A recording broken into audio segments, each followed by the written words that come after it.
Welcome to 40 Days of Soul Food, where we shift the conversation from what are you eating to what's eating you. I got a question for you. Have you ever felt overwhelmed by circumstances in life sometimes, and it feels like your whole soul is under attack?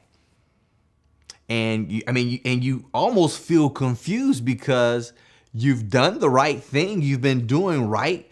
You feel like, hey, I've been checking all the boxes. I've been doing right. This reminds me of a scripture in the Bible. A lot of you guys are familiar with it, with the three Hebrew boys. The three Hebrew boys, there we go. Where they had stood before King Nebuchadnezzar and said, we refuse to bow down to your golden statue. We're not going to bow down. I don't care how much time you play this music. We're not bowing down to the golden statue. We stand for our God. And God will save us. And if he don't save us, we still ain't bowing down.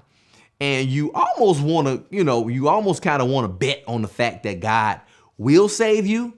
But here's the problem. They still got thrown into the fire. Have you ever felt like that? You've been praying, you've been fasting, and it still feels like you're going through the fire and you're going through the heat and you're going through the pressure. Well, I have something to say. I believe that sometimes there are times where God prevents things, and then there are also times where God will preserve you in things. And so I want to reframe the way you think about the circumstance that you're in.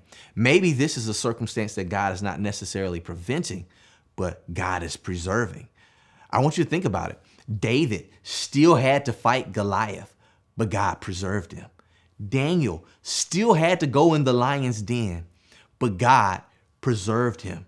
Joseph still went through slavery, being lied on, imprisonment, but God preserved Joseph. Even thinking about it personally, Dr. Lesley and I still had a miscarriage, but God still preserved our faith. Paul says it best, 2 Corinthians 4, chapter 4, verse 8 and 9. We are troubled on every side, yet not distressed. We are perplexed, but not in despair. Persecuted, but not forsaken. Cast down, but we are not destroyed. I want to encourage you today. Maybe God isn't preventing it, but he's definitely preserving you. And you're coming out fresh, coming out new, and coming out with a whole new perspective.